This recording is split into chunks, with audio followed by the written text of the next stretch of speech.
Recently Himachal Pradesh को bureau of Indian standards यानी BIS ने पूरी तरह सीज़मिक जोन 5 में क्लासिफाई किया है। ये इंडिया का हाईएस्ट अर्थक्वेक रिस्क कैटेगरी है।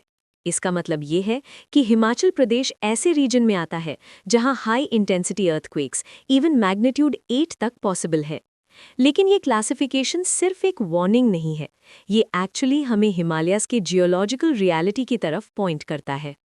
हिमालयाज़ दुनिया के सबसे जियोलॉजिकली एक्टिव माउंटेन सिस्टम्स में से एक हैं। इसका रीज़न है tectonic plate movement. Indian tectonic plate हर साल लगभग 4 से 5 सेंटीमीटर्स नॉर्थ मूव करती है। ये यूरेशियन प्लेट से टकरा रही है और ये कोलिजन ही हिमालयाज़ को ऊपर पुश करता है। लेकिन जब ये प्लेट्स फ्रीली मूव नहीं कर पाती तो एनर्जी रिलीज नहीं हो पाती। ये एनर्जी अर्थ के अंदर रॉक लेयर्स और फॉल्ट लाइंस के पास प्रेशर के रूप में जमा होती रहती है और जब ये प्रेशर सडनली रिलीज होता है तब अर्थक्वेक्स आते हैं। हिमाचल में अर्थक्वेक रिस्क कोई नई चीज़ नहीं है। 1905 में कांगड़ा वैली अर्थक्वेक आया था। इसकी मैग्नीट्यूड लगभग 7.8 थी। कई गांव और कस्बे तबाह हो गए थे और 20,000 से ज़्यादा लोगों की जान चली गई थी। ये इंडियन हिस्ट्री के सबसे डेविस्टेटिंग अर्थक्वेक्स में से एक था। लेकिन जियोलॉजिस्ट्स के अकॉर्डिंग उस अर्थक्वेक ने भी हिमालयाज़ के नीचे जमा प्रेशर का सिर्फ एक हिस्सा रिलीज किया था। आज कई जियोलॉजिस्ट्स एक और चीज़ की तरफ पॉइंट करते हैं, हिमालयन सीज़मिक गैप।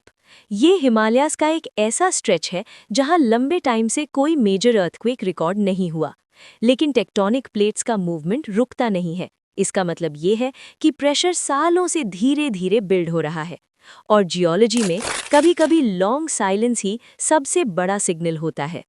इसी वक्त हिमालयाज़ में ह्यूमन डेवलपमेंट भी रैपिडली बढ़ रहा है। हाईवेज बन रहे हैं, टनल्स माउंटेन्स के अंदर से गुजरते हैं, hydro power projects river valleys को रीशेप कर रहे हैं। ये डेवलपमेंट इम्पॉर्टेंट है, लेकिन माउंटेन टेरेन नेचुरली फ्रैजाइल होता है।